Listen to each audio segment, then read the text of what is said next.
Dan Bertoni, who is the Director of Education, Workforce, and Income Security Team at the Government Accountability Office. Thank you, Mr. Chairman, members of the committee, good morning. I'm pleased to be here to discuss worker safety issues in underground coal mining. The tragic accidents that occurred early last year brought the nation's attention to the daily perils facing mine workers. In response, the Congress and the Department of Labor's Mine Safety and Health Administration, or MSHA, took steps to prevent future fatalities.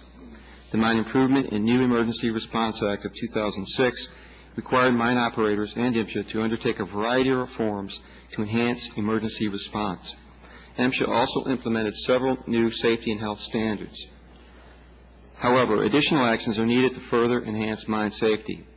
My testimony today is based on 2 GAO reports issued today and will focus on 3 key areas: challenges underground coal mines face in preparing for mine emergencies, MSHA's role in miner training and other activities critical to mine safety and health, and how civil penalties are assessed when mine operators violate safety and health standards. In summary, underground coal mine operators reported challenges meeting new training and mine rescue team requirements. In March 2006, MSHA directed mine operators to conduct emergency evacuation drills every 90 days, including drills that simulate actual emergency conditions such as fire or explosions. However, as of February 2007, we found that half the mines had not yet conducted any simulation drills, primarily due to lack of special training facilities and the cost of such training. We also found that although MSHA had information on alternative tools and resources for conducting training under simulated conditions, such as smoke-filled mines, it was not being systematically shared with all mine operators. Mine operators also anticipate some difficulties stemming from the Miner Act requirement that rescue teams train at least annually at the mines they serve. This change could pose a challenge for rescue teams that serve many or all of a particular state's mines. For example, depending on how the final regulations are implemented, one state official told us that its team could be required to conduct 120 annual training exercises compared to the 12 it currently conducts. In anticipation of the new requirement, some operators have begun making changes to their rescue teams, while others are still assessing the potential cost to train and equip such teams. Regarding MSHA, we identified opportunities for the agency to improve its oversight of miner training and to take additional steps to ensure that it maintains a skilled cadre of mine inspectors.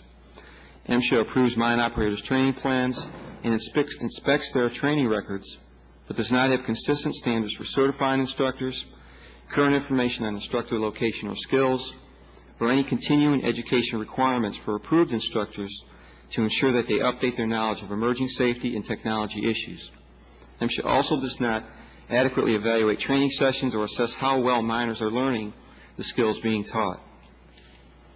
To better position itself to address its future workforce needs, MSHA has taken steps to improve the mine inspector hiring process, including developing an upfront screening tool to assess applicant skills and expedite hiring. The agency also obtained authority to hire inspectors under a broader range of pay scales, thus enhancing its ability to obtain and retain quality staff.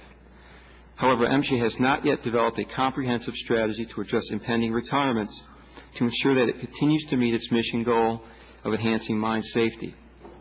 Over 40% of MSHA's inspectors will be eligible for retirement over the next 5 years, and between 32 and 47% will likely leave in their first year of eligibility. We have recommended that MSHA develop tactical and strategic plans with specific goals for mitigating the loss of seasoned and experienced inspectors. Finally, in regard to penalties, we found that while most proposed penalties are paid by mine operators, a small percentage of cases involving more serious and higher dollar amounts are appealed and often substantially reduced. Between 1996 and 2006, MSHA assessed about 500,000 penalties. About 32,000 penalties were contested. Nearly half of those were ultimately reduced by about 50%, regardless of the level of gravity and negligence originally noted by MSHA inspectors. While MSHA uses a standard formula to calculate penalties, other entities involved in the appeals process use methods that are more subjective. Thus, in some appealed cases we reviewed, it was not always transparent as to how final penalty amounts were derived by ALJs. MSHA most recently restructured its penalty process in a way that will likely lead to higher initial penalties and ultimately more appeals. Thus, going forward, it is important that final penalty amount decisions are transparent and contain all necessary information. If not, it will be difficult to ensure that all entities are consistently applying relevant factors and that the impact of penalties in ensuring minor safety is not diminished. Mr. Chairman, this concludes my statement. I'm happy to answer any questions that you or other members of the committee may have. Thank you.